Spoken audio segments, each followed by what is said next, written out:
Hello everyone, welcome back to my channel. ಇವತ್ತಿನ recipe ಆರೋಗ್ಯಕರ ಸಬ್ಸಿಗೆ ಸೊಪ್ಪು ಮತ್ತು ಹೆಸರು ಕಾಳು ಪಲ್ಯ.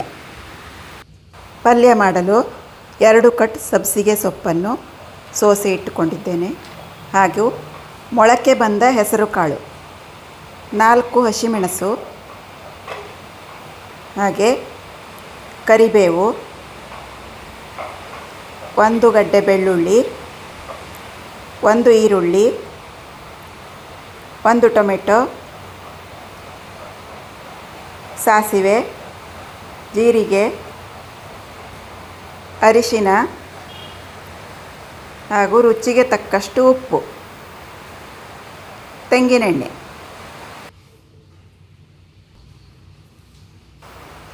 ಇಷ್ಟು ಸಾಮಗ್ರಿ ಬೇಕು.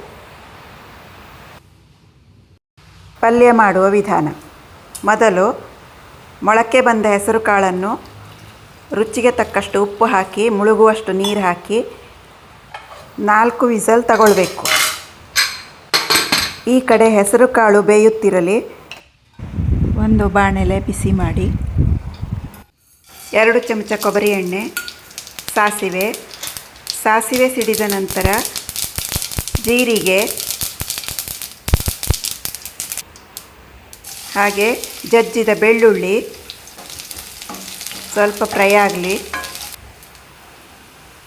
ಇಲ್ಲಿ ಇನ್ನೊಂದು ಮುಖ್ಯವಾದ ಪದಾರ್ಥ, ಹಸಿಮೆಣಸು ಹಾಗೂ ಜೀರಿಗೆಯನ್ನು ಮಿಕ್ಸರಿಗೆ ಹಾಕಿ ತರಿಯಾಗಿ ರುಬ್ಬಿಟ್ಟುಕೊಂಡಿದ್ದೆ, ಅದನ್ನು ಕೂಡ ಸೇರಿಸಿದ್ದೇನೆ.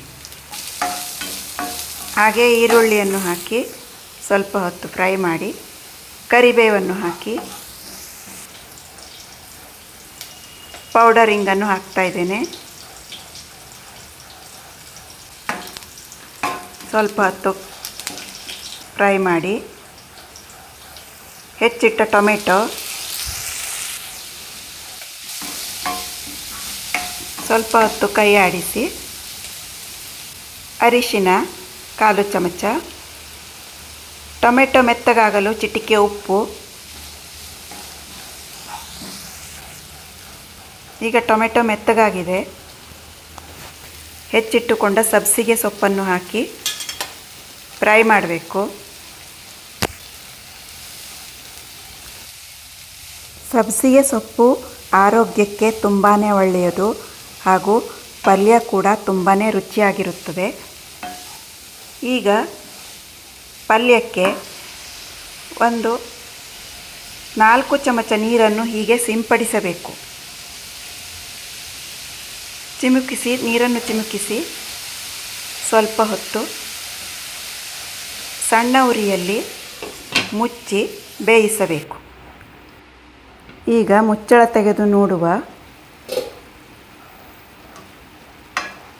ಸಬ್ಸಿಗೆ ಸೊಪ್ಪು ಚೆನ್ನಾಗಿ ಬೆಂದಿದೆ.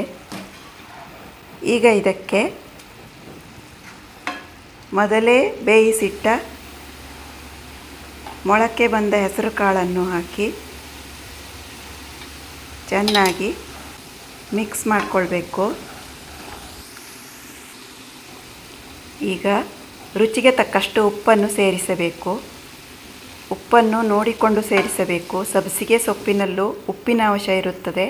ಮೊದಲು ಸ್ವಲ್ಪ ಹೆಸರು ಕಾಳು ಬೇಯಿಸುವಾಗ ಉಪ್ಪನ್ನು ಹಾಕಿದ್ದೇವೆ. ನಾನು ಇಲ್ಲಿ ಈ ಪಲ್ಯವನ್ನು ಚಪಾತಿಯೊಂದಿಗೆ ಸರ್ವ್ ಮಾಡ್ತಾ ಇದ್ದೇನೆ. ಈ ರೆಸಿಪಿ ನಿಮಗೆ ಇಷ್ಟವಾದಲ್ಲಿ ಲೈಕ್, ಶೇರ್, ಕಮೆಂಟ್ ಮಾಡಿ. ಹೊಸಬರಾಗಿದ್ದರೆ ಸಬ್ಸ್ಕ್ರೈಬ್ ಮಾಡ್ಕೊಂಡು ಚಾನಲ್ ನೋಡಿ. ಧನ್ಯವಾದಗಳು.